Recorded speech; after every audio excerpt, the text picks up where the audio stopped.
Hello friends, mission IAS में आपका स्वागत है। आज हम विजन आईएएस के 28 जनवरी वाले डेली करंट अफेयर्स डिस्कस करेंगे। So friends, let's move to the first article. Basically India ने मेमोरेंडम ऑफ अंडरस्टैंडिंग साइन किए हैं इंटरनेशनल एनर्जी एजेंसी के साथ for global energy security sustainability. हम बात करेंगे क्या बातें इस एमओयूज में हुई हैं और प्रीलिम्स पॉइंट ऑफ व्यू से क्या इंपॉर्टेंट है, हम इसकी भी बात करेंगे। तो चलिए डिस्कस करते हैं। तो ये जो स्ट्रेटेजिक पार्टनरशिप इंडिया और आईईए यानी कि इंटरनेशनल एनर्जी एजेंसी के साथ हुआ है, इसकी मदद से म्यूचुअल कॉपरेशन में मजबूती आएगी in the field of global energy security, stability and sustainability. तो कैसे? तो बेसिकली ये जो पार्टनरशिप हुई है, it will lead to the exchange of knowledge and would be a stepping stone towards India becoming a full member of IEA। तो आपको पता होने चाहिए कि भारत अभी IEA का मेंबर नहीं है, तो प्रयास किए जा रहे हैं कि भारत को भी सदस्यता इसकी मिल जाए। तो अगर भारत को IEA की मेंबरशिप मिल जाती है तो क्या बेनिफिट होंगे, दोनों रेस्पेक्ट में हम बात करेंगे। इंडिया के लिए क्या बेनिफिट है और IEA इनके लिए क्या बेनिफिट होंगे। तो अगर भारत ज्वाइन हो जाता है या भारत को मेंबरशिप मिल जाते हैं तो इसकी मदद से स्ट्रेटेजिक डेप्थ को मैक्सिमाइज किए जाएंगे। जो भी भारत के क्रूड ऑयल रिजर्व्स हैं, टेक्निकल असिस्टेंस भी मिलेगी क्लीन एनर्जी सेक्टर में। साथ ही साथ जियो पॉलिटिकल प्लेटफॉर्म भी भारत को IEA के रूप में मिलेगा, सो दैट वो अपने क्लाइमेट और एनर्जी इश्यूज को ग्लोबल लेवल पर लीड कर सके। IEA के सिग्निफिकेंस की बात करें, भारत अगर ज्वाइन करता है तो अगर भारत की एंट्री होती है तो ग्लोबल एनर्जी सिक्योरिटी अपार्टस इसमें भी मजबूती आएगी। साथ ही साथ जो Bharat organization of petroleum exporting countries plus grouping के साथ भी स्ट्रॉन्ग डीलिंग कर सकेगा। लेकिन आपको भी पता होने चाहिए कि IEA मेंबरशिप को ज्वाइन करने के लिए कुछ प्री कंडीशंस होती है और इंडिया अभी फुलफिल नहीं करता है। सबसे पहला प्री कंडीशन क्या है, तो यह है कि भारत को OECD का मेंबर होना चाहिए था, लेकिन भारत नहीं है। साथ ही साथ जो ऑयल स्टॉक्स भारत के पास होने चाहिए वो इक्विवेलेंट होने चाहिए at least 90 days of net imports. और अभी भारत के पास कितना है, तो आप देख सकते हैं 74 डेज का ही ऑयल स्टॉक इक्विवेलेंट है। हम बात करें IEA के बारे में यानी कि इंटरनेशनल एनर्जी एजेंसी के बारे में, तो ये पेरिस बेस्ड IEA यानी कि पेरिस में इसका हेडक्वार्टर है और करेंटली 30 मेंबर्स, और यहाँ देख सकते हो मेंबर्स की लिस्ट दी गई है। और इसे क्रिएट किया गया था जो ऑयल क्राइसिस 1973-74 में हुए थे उसी के रिस्पॉन्स में, क्योंकि उस समय ऐसे बॉडी की कमी थी जो इस प्रकार के ऑयल क्राइसिस अगर भविष्य में होने के संभावना बढ़ते हैं तो उसे रोका जा सके। ये मेंबर कंट्रीज को एडवाइस करते हैं on issues which is related to energy security and economic development. और 2017 में भारत ने ज्वाइन किया था एज एन एसोसिएट मेंबर। याद रखिए, फुल मेंबरशिप भारत को नहीं है। और IEA कुछ रिपोर्ट भी पब्लिश करते हैं, आप देख सकते हैं world energy outlook report, oil market report 2000। और यहाँ आप देख सकते हो मेंबरशिप OECD के जो 30 देश है, इसमें आप देखो कि चाइना भी मेंबर नहीं है, इंडिया तो वैसे ही नहीं है, लेकिन जापान, कुछ मेंबर कंट्रीज को याद रखने होंगे। तो हम बात करें प्रीलिम्स 2020-21 पॉइंट ऑफ व्यू से क्या आपको याद रखना है, तो सबसे पहली बात तो IEA यानी कि इंटरनेशनल एनर्जी एजेंसी के बारे में 4-5 बेसिक पॉइंट आप याद रखिए कि ये पेरिस में इसका हेडक्वार्टर है, 30 मेंबर्स है, और इसका क्या एक प्रकार से एम है। तो एक प्रकार से आप देख सकते हो कि एनर्जी सिक्योरिटी को मेंटेन करना वर्ल्ड ओवर में, और इकोनॉमिक डेवलपमेंट भी वन ऑफ द ऑब्जेक्टिव है। और भारत मेंबर नहीं है, ये बिल्कुल याद रखने हैं। और जो रिपोर्ट ये रिलीज करते हैं ये आपको कंठस्थ याद होने चाहिए, क्योंकि UPSC per year 2 questions report के ऊपर पूछती ही काफी इजी होते हैं और आप इन रिपोर्ट को याद करके रखते हो तो आपके 4 नंबर फ्री में मिल जाएंगे। और कुछ मेंबर देशों को क्या याद रखना है, तो कुछ याद रखे, लेट्स से कि यूनाइटेड स्टेट मेंबर है, जापान मेंबर है, ये 2-3 नाम याद रखने हैं, बाकी आपको कुछ भी नाम याद नहीं रखने। इंडिया ना मेंबर है ना चाइना मेंबर है, और इतना आपको लिए इनफ होगा। और बाकी सब point basically mains point of view से ज्यादा इंपॉर्टेंट है।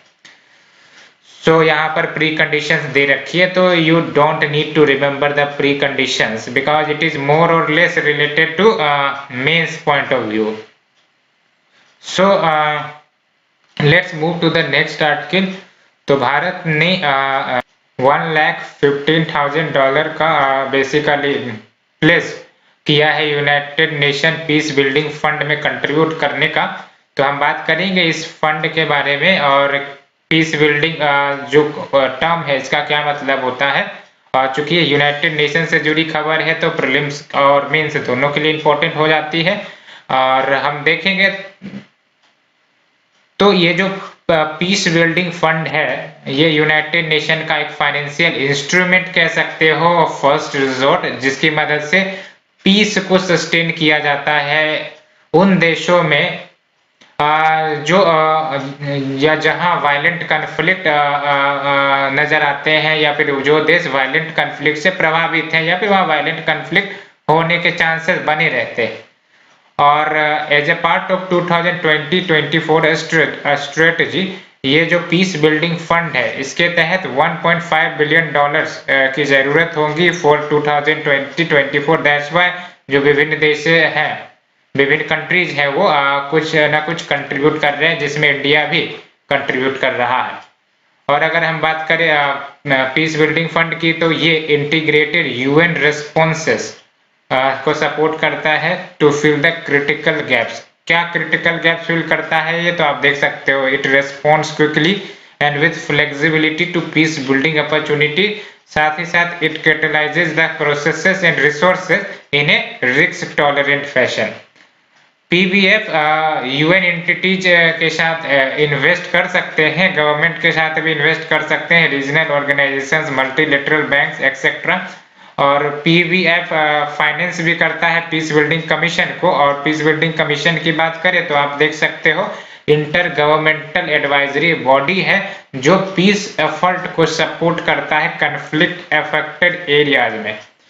पीस बिल्डिंग की अगर हम बात करें तो आप समझ सकते हो पीस बिल्डिंग की तरह वो एक्टिविटीज या गतिविधियां आ जाती हैं जो यूएन यानी कि यूनाइटेड नेशन समय दर समय लेते रहता है, so that international peace and security maintain रह सके। क्योंकि आपको भी पता है कि वर्ल्ड वार 1 वर्ल्ड वार 2 के कारण कितना ज्यादा नुकसान हुआ था पूरे विश्व भर में पॉपुलेशन को, और उसी का परिणाम भी था। आपको पता होगा कि यूएन जैसे बॉडी का क्रिएशन होना, तो इंटरनेशनल पीस एंड सिक्योरिटी काफी ज्यादा इंपॉर्टेंट है। अन्य क्या एक्टिविटीज ये पीस बिल्डिंग के तहत होते हैं तो देख सकते हो आप कि प्रिवेंट्स कन्फ्लिक्ट प्रिवेंशन, यानी कि डिप्लोमेटिक मेजर्स के माध्यम से इंट्रा स्टेट या फिर इंटर स्टेट टेंशन को कम किए जाते हैं, डिस्प्यूट्स को कम किए जाते हैं from escalating into violent conflict. दूसरा जो एक्टिविटीज है वो पीस मेकिंग, और इसके तहत जो कन्फ्लिक्ट्स को एड्रेस किए जाते हैं, और यूजुअली इसमें डिप्लोमेटिक एक्शन ही होता है। डिप्लोमेटिक एक्शन यानी कि जो person to person in contact, यानी कि ऑफिशियल जो होते हैं मिलजुल कर बातचीत करते हैं और सुलह करते हैं। तो diplomatic action to bring hostile parties to a negotiated agreement. Peace enforcement, तो पीस इन्फोर्समेंट के तहत बेसिकली कोरेसिव मेजर्स लिए जाते हैं, जिसमें आप देख सकते हैं मिलिट्री फोर्स, यानी कि जरूरत पड़ने पर अगर मिलिट्री फोर्स भी इस्तेमाल करना पड़े तो फिर वो भी होता है। और आपको पता होगा कि भारत की तरफ से काफी ज्यादा कंट्रीब्यूशन पीस बिल्डिंग में किए गए हैं, जिसको हम पीस कीपिंग मिशंस भी कहते हैं। और पीस कीपिंग आप देख सकते हो to support the implementation of the cease fire और पीस एग्रीमेंट। तो प्रीलिम्स पॉइंट ऑफ व्यू से आपको क्या याद रखने हैं, तो बेसिकली ये मेंस पॉइंट ऑफ व्यू से ज्यादा इम्पोर्टेंट है, आपको जानना चाहिए तो ये पीस बिल्डिंग फंड के बारे में जाने कि ये यूनाइटेड नेशन के तहत क्रिएट किया गया है। आप देख सकते हैं ये पीस बिल्डिंग फंड के बारे में आपको जानकारी होनी चाहिए। और ये जो आपका है टारगेट, यानी कि as a part of its 2020-24 strategy, इसके तहत 1.5 बिलियन डॉलर की जरूरत पड़ेगी 2020-24 के तहत। ये मैंने आपको बात की। ये 2-3 पॉइंट आपको पीस बिल्डिंग फंड के बारे में जानने चाहिए। उसके बाद यूपीएससी प्रीलिम्स में उतना इंपॉर्टेंट क्वेश्चन नहीं बनता। और basically let's move to the next article. It is about Maharashtra Meghalaya government. उन्होंने बेसिकली रेड होल माइनिंग के ऊपर टफर एक्शन लेने की बात कही है। सबसे इम्पोर्टेंट बात हम जानेंगे रेड होल माइनिंग का मतलब क्या होता है। तो रेड होल माइनिंग आप सिंपली कह सकते हो कि it is an illegal thing, मतलब इलीगल माइनिंग आप कह सकते हो, जिसके तहत जो लोकल्स होते हैं वो ये टनल डिग करके माइनिंग करते हैं मिनरल्स का, चाहे वो कोल हो सकते हैं या फिर कुछ अन्य मिनरल्स होते हैं। लेकिन जो मेघालय में जनरली रेड होल माइनिंग होती है वो कोल की ही होती है। तो आप देख सकते हो रेड होल माइनिंग में डिगिंग ऑफ नैरो टनल्स, और ये देख सकते हो टनल 3 से 4 फीट हाइट। हमें फीट और लेंथ और ब्रेथ याद रखने की जरूरत नहीं है। और जो वर्कर्स होते हैं ऑफन चिल्ड्रन, क्योंकि ये सब छोटे नैरो टनल्स में बच्चे को ही इंट्रोड्यूस किया जाता है। और कोल एक्सट्रैक्ट किए जाते हैं। तो ये जो हॉरिजेंटल टनल बनाई जाती है, यहाँ आप देख सकते हैं ये जो हॉरिजेंटल टनल बनाई जाती है कोल को एक्सट्रैक्ट करने के लिए, इसी को कहा जाता है रेड होल। सिंपली कि ऐसा लगता है कि रेड जो है वो होल कर रहा है और कुछ एक्सट्रैक्ट कर रहा है। Simply it is like that, that's why name has been given as each just about fits 1 person. Mines branch into networks of horizontal channels which are at constant risk of caving in or flooding। आपको भी पता है कि अगर इस प्रकार की गतिविधियां की जाती है तो लेट से कि नॉर्थ ईस्टर्न रीजन काफी ज्यादा रेनफॉल वाला रीजन होता है, और अगर हैवी रेनफॉल होता है तो इन सब जगहों पर कहीं ना कहीं जो रेन वाटर है वो डिपॉजिट हो जाते हैं, फ्लडिंग होती है, और कहीं ना कहीं वहाँ के जो नेचुरल इकोसिस्टम उसे तो प्रिवेंट करता ही करता। और ये जो रेड होल माइनिंग है ये मोस्टली प्रैक्टिस किए जाते हैं मेघालय में because of thinness of coal found there. तो काफी लोअर लेयर पर ही आपको कोल मिल जाते हैं, इसीलिए ये माइनिंग भी वहां संभव है। बाकी जगह पर जाओ तो आप समझो कि डीप लेयर में आपको कोल मिलते हैं। इन 2014 नेशनल ग्रीन ट्रिब्यूनल यानी कि एनजीटी, इन्होंने रेड होल माइनिंग को बैन कर दिया था मेघालय में। और क्या कहा गया था कि ये अनसाइंटिफिक है, अनसेफ फॉर वर्कर्स। आपको भी पता है कि कैसे चिल्ड्रेन को टनल में घुसाए जाते हैं, इतनी ज्यादा हार्मफुल गैसेस वहां होती है, और कहीं ना कहीं उससे जो इन्वायरमेंट को या फिर वो जो आपका डिजास्टर होने की संभावना है, चाहे वो फ्लडिंग हो, वो सब भी खतरे बढ़ जाते हैं। दैट्स व्हाई एनजीटी ने ये कड़े कदम उठाए थे। और 2018 में सुप्रीम कोर्ट ने बेसिकली जो एनजीटी का 2014 ऑर्डर है उसे अपहेल्ड भी किया था, लेकिन अलाउ किया था कि ट्रांसपोर्टेशन ऑफ कोल्स को होने दिया जाए, जिससे ऑलरेडी एक्सट्रैक्ट किए जा चुके हैं। और सुप्रीम कोर्ट को बताया गया कि 1.77 लाख मेट्रिक टन उसे अभी ट्रांसपोर्ट करने बाकी है। आप सोच सकते हो कितना ज्यादा अमाउंट में ये जो इलीगल माइनिंग कंडक्ट किए गए थे कि अभी तक ये ट्रांसपोर्ट हो रहा है। लेकिन 2019 में ये डाटा को रिवाइज किया गया कि स्टेट गवर्नमेंट ने ही ये जानकारी दी कि ये जो 1.77 लाख मेट्रिक टन नहीं है, ये 32.57 लाख मेट्रिक टन है जिसे ट्रांसपोर्ट किए जाने हैं। यानी कि आप समझ सकते हैं कितनी भारी मात्रा में इलीगल माइनिंग होती है मेघालय जैसे राज्य में। और क्या इम्पैक्ट होता है रेड होल माइनिंग का, तो डेफिनेटली इम्पैक्ट होता ही है। आप चाइल्ड ट्रैफिकिंग को प्रमोट एक प्रकार से प्रमोट किया जाता है। आप देख सकते हैं इन सब छोटे छोटे टनल में कौन जाते हैं, बच्चे सबको एक्सप्लॉइट किए जाते हैं। जो बच्चे एजुकेशन करने के लिए स्कूल जाने चाहिए as per the right to education act, उनको ये ट्रैफिकिंग करने के लिए भेजा, मतलब ये चाइल्ड ट्रैफिकिंग प्रमोट किए जा रहे हैं by exploiting their ages. Water resources जो माइनिंग एरियाज में है वो अनफिट हो गए हैं ड्रिंकिंग और इरिगेशन के लिए, और टॉक्सिक भी हो गए प्लांट्स एंड एनिमल्स के लिए।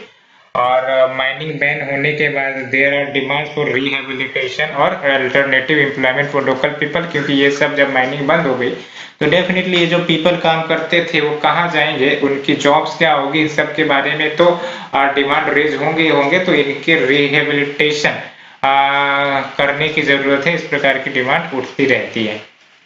So let's move to the next article. It is about off-budget borrowing, a way to contain fiscal deficit. आपको भी पता है कोविड-19 का समय है, इकोनॉमिक स्लो डाउन का भी समय है, और ऐसे केसेस में सरकार की जो फिस्कल डेफिसिट है वो काफी ज्यादा बढ़ गई है। और फिस्कल डेफिसिट के बारे में हमने आपको कल भी बताया था कि जब सरकार की एक्सपेंडिचर ज्यादा बढ़ जाती है as compare to the revenue तो फिस्कल डेफिसिट आते ही आते हैं। और सरकार की अभी रेवेन्यू कैसे कम हो गई आप भी देख सकते हो, इकोनॉमिक स्लो डाउन है, इंडस्ट्रीज जो है वो अपने मैक्सिमम पोटेंशियल पर वर्क नहीं कर रहे हैं तो उनकी प्रॉफिटेबिलिटी प्रभावित है। और साथ ही साथ जो टैक्सेस लगाए जाते थे कंपनीज के ऊपर सरकार के द्वारा वो भी कम किए गए थे, लाइक कॉर्पोरेट टैक्स या फिर जो वेरियस इंसेंटिव्स कंपनीज को दी जा रही थी स्कीम्स के माध्यम से, आत्मनिर्भर भारत के माध्यम से। तो उन सब के कारण भी कहीं ना कहीं जो सरकार की एक्सपेंडिचर है वो बढ़ी है, साथ ही साथ टैक्स कलेक्शन भी कम हो रहे हैं, तो फिस्कल डेफिसिट तो बढ़ने ही थे। लेकिन अब सरकार क्या तरीका अपनाती है अपने फिस्कल डेफिसिट को कम दिखाने के लिए, तो वो क्या करते हैं ऑफ बजट बोरोइंग करते हैं, यानी कि कंसोलिडेटेड फंड ऑफ इंडिया से बेसिकली बोरो न करके वो क्या करते हैं कि जो मार्केट बोरोइंग वो करते हैं, सो दैट वो सरकार के फिस्कल डेफिसिट के रिकॉर्डिंग में न आ जाए। तो हम बात करेंगे ऑफ बजट बोरोइंग की। तो ऑफ बजट बोरोइंग को हम एक्स्ट्रा बजटरी रिसोर्सेज ये भी कहते हैं, EBR, तो आपको याद रखने हैं। और ये लोन्स होते हैं सिंपली जो लिए जाते हैं not by the centre directly but by the public sector holding, जो सेंटर की ही एक प्रकार से गवर्नमेंट के ही तो होते हैं पब्लिक सेक्टर अंडरटेकिंग। और ये सेंट्रल गवर्नमेंट बोलती है भाई साहब हम आपको पैसे नहीं देने वाले, आप मार्केट से बोरो कर लीजिए, लोन ले लीजिए। और जो लायबिलिटी ऑफ द लोन होगी आपको पता होगी सेंटर के ऊपर तो होगी नहीं, क्योंकि ये तो कंपनी ने लोन ली है, तो दैट्स वाई ये जो लोन लिए जाएंगे कंपनियों के द्वारा PSUs के द्वारा वो फिस्कल डेफिसिट में तो नहीं आने वाले। और जब फिस्कल डेफिसिट में नहीं आएंगे तो सरकार सीना चौड़ा करके बोल सकती है कि देखो मैंने फिस्कल डेफिसिट को कंटेन किया है। So such borrowings basically are a way for the center to finance its expenditures while keeping the debt off the books। तो वही मैंने बोला कि एक प्रकार से सेंटर अपने एक्सपेंडिचर को फाइनेंस करती है और ये सारे फाइनेंस या एक्सपेंडिचर वो फिस्कल डेफिसिट में काउंट नहीं होंगे। और फिस्कल डेफिसिट एक इम्पोर्टेंट कंपोनेंट या टूल कह सकते हो जिसके माध्यम से हम जो गवर्नमेंट के फाइनेंशियल हेल्थ है उसको समझते हैं कि सरकार के पास रेवेन्यू कितनी आ रही है, सरकार खर्च कितने कर रहे हैं और कितना डेफिसिट है। तो इस प्रकार से फाइनेंशियल हेल्थ का भी तो पता चलता है कि बिजनेस इसका मतलब कम परफॉर्म कर रहे हैं, सरकार को रेवेन्यू कम आ रहा है, तभी तो फिस्कल डेफिसिट आ रहा है। And is keenly watched by the rating agencies. और EBR के माध्यम से क्या बेनिफिट होगा, यानी कि ऑफ बजट बोरोइंग से, तो ये गवर्नमेंट को मदद करेंगे कि वो जो फिस्कल डेफिसिट है वो एक्सेप्टेबल लिमिट्स यानी कि जो FRBM एक्ट में लिखा गया है उसके अकॉर्डिंग हो। और वही मैंने कहा कि ये जो बोरोइंग है यानी कि EBR ये कंसोलिडेटेड फंड ऑफ इंडिया के पार्ट नहीं होंगे, क्योंकि ये बजट से तो फंड नहीं हो रहा, इसीलिए ये beyond the control of parliament रहते हैं। इवन दो जो इंटरेस्ट होते हैं ऐसे लोनों पर या लोन्स पर वो कंसोलिडेटेड फंड ऑफ इंडिया के थ्रू ही पे किए जाते हैं। और जो कंट्रोलर एंड ऑडिटर जनरल है भारत के 2019 में इन्होंने बेसिकली कुछ चिंताएं भी जाहिर की थी एक्सटर्नल बोरोइंग के ऊपर या ऑफ बजट बोरोइंग के ऊपर। क्या कंसर्न्स रेज किए थे, तो बेसिकली क्या बोला गया कि ये जो करेंट क्वांटम है सच बोरोइंग्स का, यानी कि जो अमाउंट बोरो किए जा रहे हैं ऑफ बजट बोरोइंग के माध्यम से वो काफी ज्यादा है।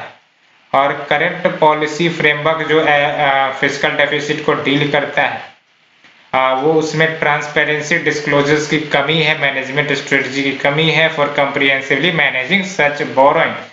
Central government is shying away from making full disclosure, यानी कि सेंट्रल गवर्नमेंट कहीं ना कहीं ट्रांसपेरेंसी से पीछे हट रही है, full disclosure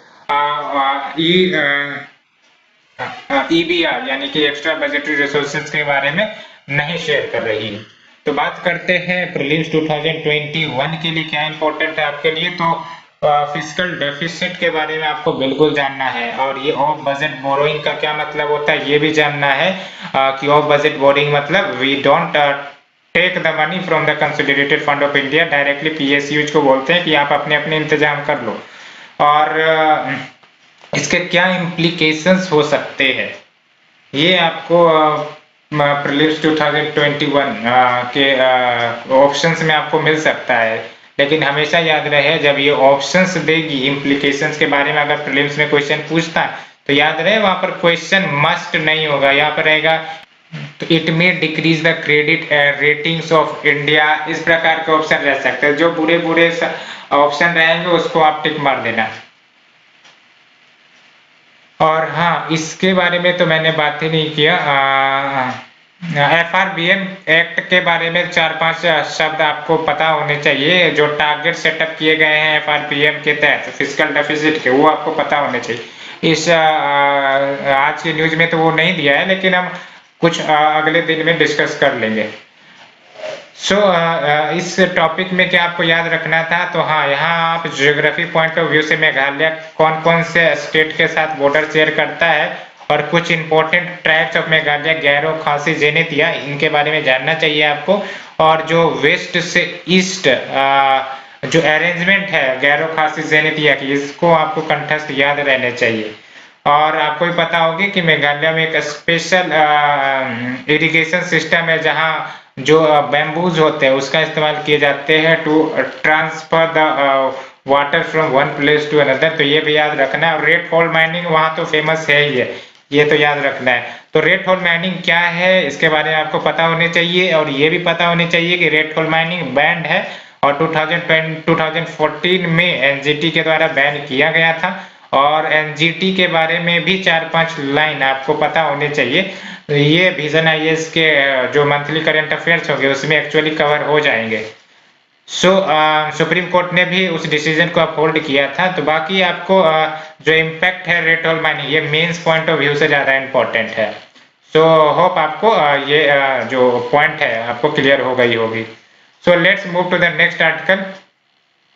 It is about parliamentary consultative committee for the power sector। उन्होंने रिफॉर्म्स सजेस्ट किए हैं डिस्कॉम्स, यानी कि जो डिस्ट्रीब्यूशन कंपनी जो होते हैं, आपको पता है डिस्ट्रीब्यूशन कंपनीज का मतलब क्या होते हैं। तो बेसिकली जब एक कंपनी वो होती है जो इलेक्ट्रिसिटी जनरेट करती है, जैसे आपके थर्मल पावर प्लांट्स हो गए, एनटीपीसीज हो गए, वह और वो पावर जनरेट करती है, और जो पावर जनरेट होते हैं उसको फिर बेचा जाता है। तो बेचा जाता है, अब जिसे बेचा जाएगा, और वो जिसे बेचा जाएगा वो आपको घर तक पावर पहुंचाएंगी। तो जिसे बेचा गया पावर जनरेशन कंपनी के द्वारा, तो उसको हम डिस्कॉम कहेंगे। हर स्टेट में अपने अपने डिस्कॉम्स हो सकते हैं, वो प्राइवेट भी हो सकते हैं, वो गवर्नमेंट के भी हो सकते हैं। डिस्कॉम्स का मतलब ये हुआ। तो जो कमिटी है उन्होंने हाईलाइट किया है कुछ इश्यूज को which are faced by the power distribution company यानी कि डिस्कॉम, जैसे कि high cost structure, insufficient and irregular revenue stream, high operational losses. High operational losses यानी कि लेट्स से कि बिजली की चोरी ज्यादा हो जाती है, या फिर जो इंफ्रास्ट्रक्चर लेड डाउन करने में जो कॉस्ट आते हैं वो ज्यादा हो जाती है। Unsustainable level of overdue and डेब्ट, तो ये सब कुछ इश्यूज हाईलाइट की है जो डिस्ट्रीब्यूशन कंपनी फेस करती है। और ये जो एवरेज AT&C लॉसेस है, इसका मतलब basically aggregate technical and commercial losses होता है, जिसमें आपको जो अब चोरी, बिजली चोरी के कारण जो लॉसेस होते हैं, या फिर इनएफिशिएंसी इन बिलिंग्स के कारण जो लॉसेस होते हैं वो कवर अप होते हैं। तो आप देख सकते हैं AT&C लॉसेस जो है इन डिस्कॉम कंपनीज के 21.4% है, one of the highest in the world. तो काफी बड़ी समस्या है डिस्कॉम कंपनीज के ऊपर। एग्रीगेट लॉस जो डिस्कॉम का है, अगर अमाउंट में देखा जाए तो 85,000 करोड़ के लॉस हुए 2018-19 में, और पैंडेमिक के आने के बाद तो समस्याएं और बढ़ सकती है। तो रिफॉर्म्स क्या सजेस्ट किए गए हैं इस कमेटी के द्वारा, तो प्राइवेट पार्टिसिपेशन को बढ़ाने की बात की गई है, और कहा है कि जो इंफ्रास्ट्रक्चर ओनरशिप होंगे वो स्टेट ऑन डिस्कॉम्स के पास ही होने चाहिए, और जो पावर सप्लाई लाइसेंसेस है वो प्राइवेट प्लेयर्स को भी देने चाहिए। स्मार्ट एंड प्रीपेड मीटरिंग को लगाए जाने चाहिए हाउस होल्ड्स में, so that reduction of unwanted consumption को रोका जा सके। स्मार्ट एंड प्रीपेड मीटरिंग का मतलब सिंपली का है, तो जैसे आपका पेटीएम वॉलेट है वो प्रीपेड होते हैं, जितना आप पे करो, मतलब जितना आपको एक वॉलेट में है उतना ही आप यूज कर सकते हो कुछ बाय करने के लिए। सो उसी प्रकार से मीटरिंग होगी कि आपने पहले पे कर दिया, उसके बाद यूज कर रहे हो और एक बार पैसे खत्म हो गए तो आपकी बिजली ऑटोमेटिकली शट डाउन हो जाएंगी। डायरेक्ट बेनिफिट ट्रांसफर की बात कही गई है इलेक्ट्रिसिटी सब्सिडीज में, सो दैट इंटरमीडिएरीज जो होते हैं वो जो फायदा उठा लेते हैं उन सब पर कर्व लगाया जा सके। स्पेशल कोर्ट्स और police station for power theft, और phase out cross subsidy charges जो इंडस्ट्रियल कंज्यूमर्स पर लगाए जाते हैं, इन सबको भी फेज आउट करने की बात कही गई। तो क्या रिसेंट इनिशिएटिव लिए गए हैं डिस्कॉम्स के लिए, तो आप देख सकते हो 90,000 करोड़ लिक्विडिटी बूस्ट देने की बात की गई है, सो दैट जो डिस्कॉम्स के पास आउटस्टैंडिंग ड्यूज है, आप देख सकते हो ये तो लॉस है 85,000 करोड़ के, जो ड्यूज हैं वो तो और भी ज्यादा हो सकते हैं। तो और चूंकि डिस्कॉम्स को प्रॉफिट नहीं हो रही है तो ड्यूज भी सही से पे नहीं कर पा रहे हैं, तो 90,000 करोड़ लिक्विडिटी बूस्ट देने की बात कही गई है। Privatisation of discoms in UT, यानी कि यूनियन टेरिटरीज जो है वहां पर डिस्कॉम्स को प्राइवेटाइज कर दिए जाए, साथ ही साथ पब्लिक प्राइवेट पार्टनरशिप एक्सप्लोर किए जाए for power distribution in some states. Proposed amendments basically electricity act 2003 में कही गई है, सो दैट जो वायबिलिटी है डिस्कॉम्स की उसे इम्प्रूव किया जा सके। और उज्ज्वल discom assurance Yojana, UDAY scheme basically for financial turn around for discoms, तो ये भी बातें कही गई है। सो फ्रेंड्स, प्रीलिम्स 2021 के लिए क्या बातें आपको याद रखनी चाहिए, तो ये मेंस पॉइंट ऑफ व्यू से ज़्यादा इम्पोर्टेंट है ये टॉपिक, तो आपको इसमें कुछ भी याद रखने की ज़रूरत नहीं है। मेंस के लिए हाँ आपको याद रखने हैं कि जो रिसेंट इनिशिएटिव डिस्कॉम्स के लिए लिए गए, क्योंकि डिस्कॉम्स अभी स्ट्रेस में चल रहा है, तो क्या रिफॉर्म किए जाने चाहिए and why this stress is happening in the discom, इन सब के बारे में थोड़ा जानने चाहिए और क्या रिफॉर्म किए जाने चाहिए। तो ये रिफॉर्म का पॉइंट आप यहाँ से उठा सकते हो अपने मेंस आंसर राइटिंग में। So let's move to the next article. It is about short news. तो क्या कंटेक्स्ट है, हाल ही में प्राइम मिनिस्टर ने चेयर किया है meeting of 35th edition of PRAGATI session. PRAGATI के बारे में तो आप जानते ही हो, proactive governance and timely implementation, तो ये प्रगति के बारे में हम जानेंगे। तो बेसिकली जो every 4th Wednesday of each month है ना, हर महीने के 4th वेडनेसडे को ये प्रगति मीटिंग होती है, और इसी को प्रगति डे भी कहा जाता है। और जो पार्टिसिपेंट्स होते हैं इसमें आप देख सकते हैं यूनियन गवर्नमेंट सेक्रेटरीज होते हैं, चीफ सेक्रेटरीज होते हैं स्टेट्स के, और ये जो प्रोग्राम है वो वीडियो कॉन्फ्रेंसिंग के माध्यम से होते हैं, enabled by the data and geo informatic visual. और क्या एम होता है इसका, तो बेसिकली इसकी मदद से जो कॉमन मेन के जो ग्रीवेंसेस है, समस्याएं, उनको एड्रेस किए जाने की बात करी जाती है। साथ ही साथ जो भी इंपॉर्टेंट प्रोग्राम्स और प्रोजेक्ट चल रहे हैं सेंटर और स्टेट्स के, उसको भी मॉनिटरिंग और रिव्यू की जाती है, सो दैट सबसे बड़ी जो समस्या हमारी है लैक ऑफ इम्प्लीमेंटेशन, और उसकी समस्या क्या है कि प्रॉपर मॉनिटरिंग नहीं होता है, तो इस समस्या के जाल को खत्म किया जा सके। It is the main objective of PRAGATI session. Let's move to the next news. It is about center grants 12,351 crore for rural local bodies in 18 states. तो आपको भी पता होगा फाइनेंस कमीशन लोकल बॉडीज के लिए ग्रांट की भी रिकमेंडेशन करती है। सो क्या कंटेक्स्ट है जानते हैं। ये जो ग्रांट है वो रिलीज कर दिए गए हैं रूरल लोकल बॉडीज को 18 स्टेट्स में, और ये जो रिलीज किए गए हैं वो 15 फाइनेंस कमीशन के रिकमेंडेशन के अकॉर्डिंग ही है। और ये जो ग्रांट दिए जाते हैं आपको याद रखने हैं कि ऑल 3 टायर्स ऑफ पंचायती राज, यानी कि विलेज लेवल टायर हो गए या ब्लॉक लेवल या डिस्ट्रिक्ट लेवल, तीनों टायर्स को ग्रांट दिए जाते हैं। और 15 फाइनेंस कमीशन जो है वो 2 प्रकार के ग्रांट रिकमेंड करते हैं, एक तो बेसिक ग्रांट होते हैं, टाइड ग्रांट होते हैं।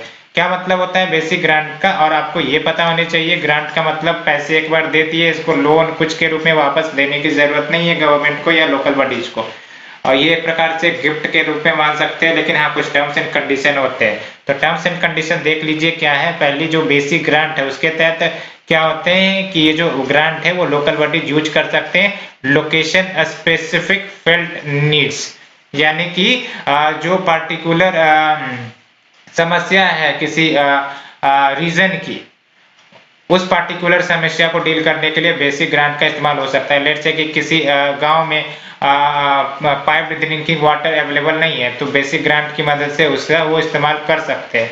लेकिन हाँ, ये याद रहे सैलरी और अदर एस्टेब्लिशमेंट एक्सपेंडिचर इसके लिए नहीं किए जा सकते। जो दूसरा टाइड ग्रांट है ये आपको पता होने चाहिए, वो बेसिक सर्विसेज जो sanitation and maintenance of open defecation free, इसके लिए यूज करने हैं। और जो drinking water, rain water harvesting, water cycling, इस दिशा में काम किए जाए, इसके लिए इन्वेस्ट किए जा सकते हैं। तो टाइड ग्रांट मतलब समझ रहे कि जो ग्रांट है वो टाइड है किसी पार्टिकुलर ऑब्जेक्टिव के लिए, और बेसिक ग्रांट में आप देख सकते हो कि अनटाइड है, वो किसी ऑब्जेक्टिव के लिए नहीं, वो जनरल जो भी समस्या रहेंगी जिस भी रीजन में उस समस्याओं को डील किए जा सकते हैं।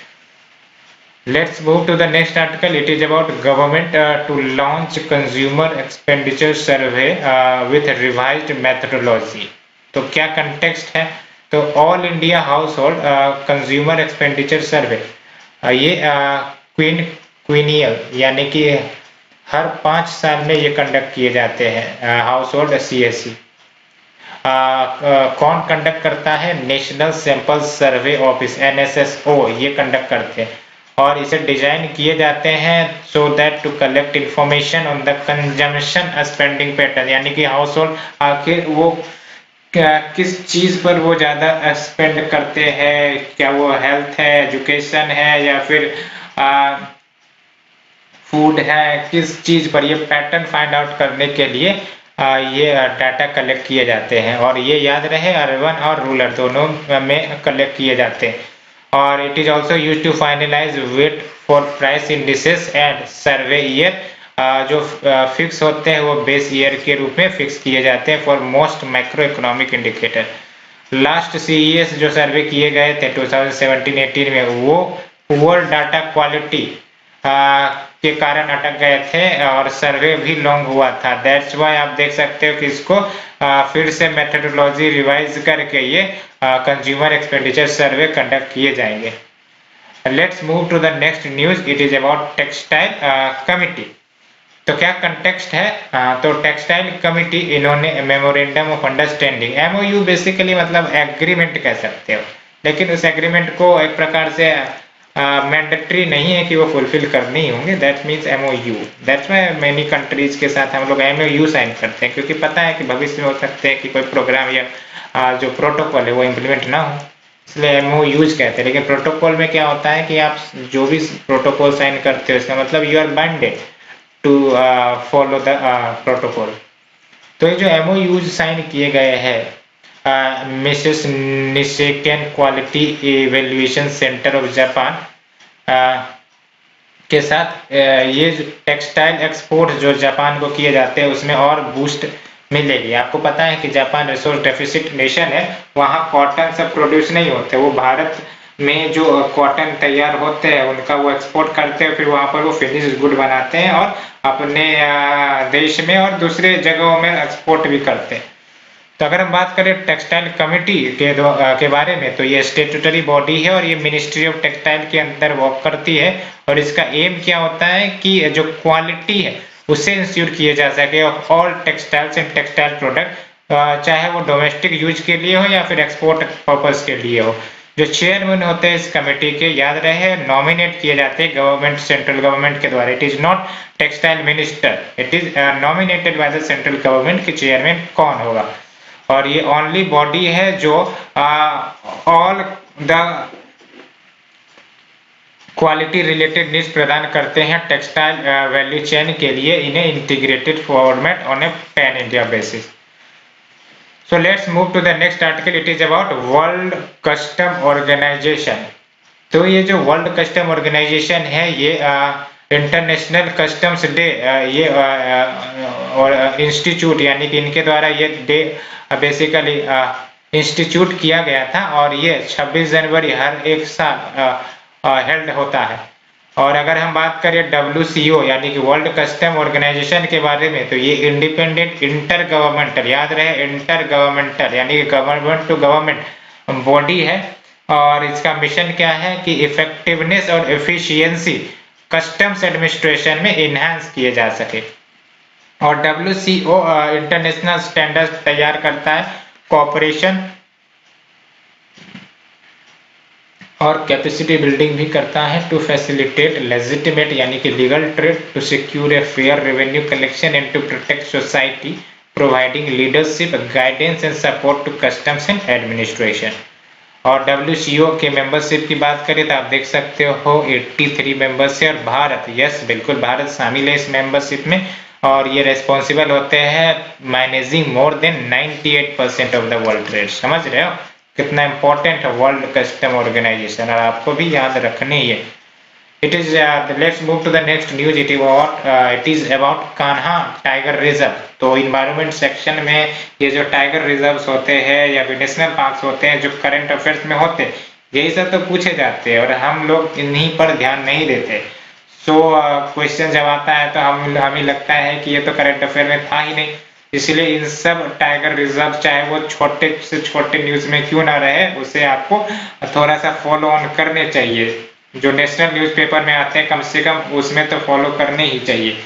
तो क्या कंटेक्स्ट है, basically Kanha tiger reserve upper course of Narmada यानी कि नर्मदा रिवर जो फ्लो करती है उसका जो अपर कोर्स है वहां पे ये सिचुएटेड है और ये लार्जेस्ट नेशनल पार्क है किसका, मध्य प्रदेश का, पूरे इंडिया का नहीं मध्य प्रदेश का। आप हमें बताइए पूरे इंडिया का लार्जेस्ट नेशनल पार्क कौन इन टर्म्स ऑफ एरिया। और it is a first tiger reserve to introduce mascot, mascot यानी कि मुखौटा कह सकते हो, जो थीम होता है उसे आप मास्कोट कहते हो। तो पहले टाइगर रिजर्व है ये जिन्होंने मास्कोट इंट्रोड्यूस किया है। क्या नाम है इस मास्कोट का, थीम का, भूरसिंह द बारहसिंघा। तो अगर पूछा जाए कि भूरसिंह द बारहसिंघा मास्कोट कौन से टाइगर रिजर्व का एक इनिशिएटिव है तो आप देख सकते हो कान्हा टाइगर रिजर्व का। जो फ्लोरा यहाँ पे आपको मिलते हैं आप देख सकते हो, फ्लोरा यानी कि प्लांट किंगडम वाले जो स्पीसीज है। तो primarily moist sal and moist mixed deciduous forest जहाँ पे बैम्बू, टेंडू, शाल, जामुन, अर्जुन, लेंडिया, फ्लोरिस ये सब आते हैं। और फौना में आप देख सकते हो हार्ड ग्राउंड बारहसिंघा और बारहसिंघा स्टेट एनिमल भी है MP का, tiger, leopard, dhole, bear, gaur and Indian python. आपको याद रखना है इंडियन पाइथन भी यहाँ मिलते हैं। सो ये जो फ्लोरा है और फौना है कम से कम 4 पॉइंट इस फ्लोरा और फौना के बारे में आपको याद होने ही चाहिए।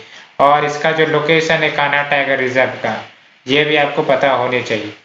So let's move to the next article. It is about Nathu La passes. आपको पता है चाइना और इंडिया के बीच लंबे समय से काफी स्टैंड ऑफ चल रहा है और चाइना बार बार कुछ ना कुछ एक प्रकार से डिस्टरबेंस क्रिएट करने का प्रयास करता रहता है। फिर इन्होंने बेसिकली डिस्टरबेंस क्रिएट किया है और इस बार वो डिस्टरबेंस नाथू ला पास वाले रीजन में करने का प्रयास किया है। तो हम बात करेंगे नाथू ला पास के बारे में। तो यह सिक्किम तिब्बत बॉर्डर यानी कि सिक्किम तिब्बत बॉर्डर आप देख सकते हैं, जो सिक्किम तिब्बत बॉर्डर है यहाँ पर आपका नाथू ला पास है और यहाँ आप देख सकते हैं नाथू ला, ये जो पूरा सिक्किम है का नॉर्दर्न पोर्शन और ये जो तिब्बत वाला रीजन है यहाँ पर ये पास है।